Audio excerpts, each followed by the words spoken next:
गोलू बहुत आलसी व्यक्ति था। घरवाले भी उसकी इस आदत से परेशान थे। वह हमेशा से ही चाहता था कि उसे एक ऐसा जीवन मिले जिसमें वह दिन भर सोए और जो चीज़ चाहे उसे बिस्तर में ही आ जाए, लेकिन ऐसा कभी नहीं हुआ। एक दिन उसकी मृत्यु हो गई।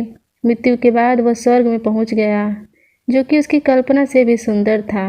गोलू सोचने लगा, काश मैं इस सुंदर स्थान पर पहले आ गया होता। बेकार में धरती पर रहकर काम करना पड़ता था। खैर, अब मैं आराम की ज़िंदगी जीऊँगा। वह यह सब सोच ही रहा था कि एक देवदूत उसके पास आया और हीरे जवाहरात जड़े बिस्तर की ओर इशारा करते हुए बोला, आप इस पर आराम करें। आपको जो कुछ भी चाहिए होगा बिस्तर पर ही मिल जाएगा। यह सुनकर गोलू बहुत खुश हुआ। अब वह दिन रात खूब सोता, उसे जो चाहिए होता बिस्तर पर मंगवा लेता। कुछ दिन इसी तरह चलता रहा, लेकिन अब वह ऊबने लगा था। उसे ना दिन में चैन था, न रात में नींद थी। जैसे ही वो बिस्तर से उठने लगता, दास दासी उसे रोक देते। इस तरह कई महीने बीत गए। गोलू को आराम की ज़िंदगी बोझ लगने लगी।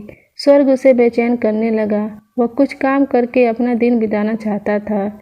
एक दिन वह देवदूत के पास गया और उससे बोला, मैं जो कुछ करना चाहता था वह सब करके देख चुका हूँ। अब तो मुझे नींद भी नहीं आती। मैं कुछ काम करना चाहता हूँ। क्या मुझे कुछ काम मिलेगा? आपको यहाँ आराम करने के लिए लाया गया है। यही तो आपके जीवन का सपना था। माफ़ कीजिए, मैं आपको कोई काम नहीं दे सकता, देवदूत बोला। गोलू ने चिढ़कर कहा, अजीब बात है, मैं इस ज़िंदगी से परेशान हो चुका हूँ। मैं इस तरह अपना वक्त नहीं गुजार सकता। इससे अच्छा तो आप मुझे नर्क में भेज दीजिए।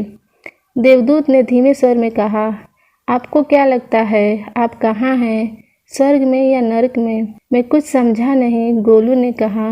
देवदूत बोला, असली स्वर्ग वही होता है जहाँ मनुष्य दिन रात मेहनत करके अपने परिवार का पालन पोषण करता है, उसके साथ आनंद के पल बिताता है और जो सुख सुविधा मिलती है उन्हीं में खुश रहता है।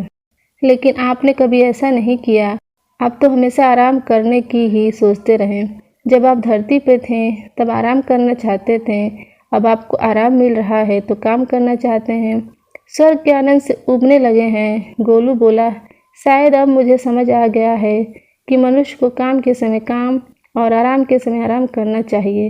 दोनों में से एक भी चीज़ ज़्यादा हो जाए तो जीवन में निरस्ता आ जाती है।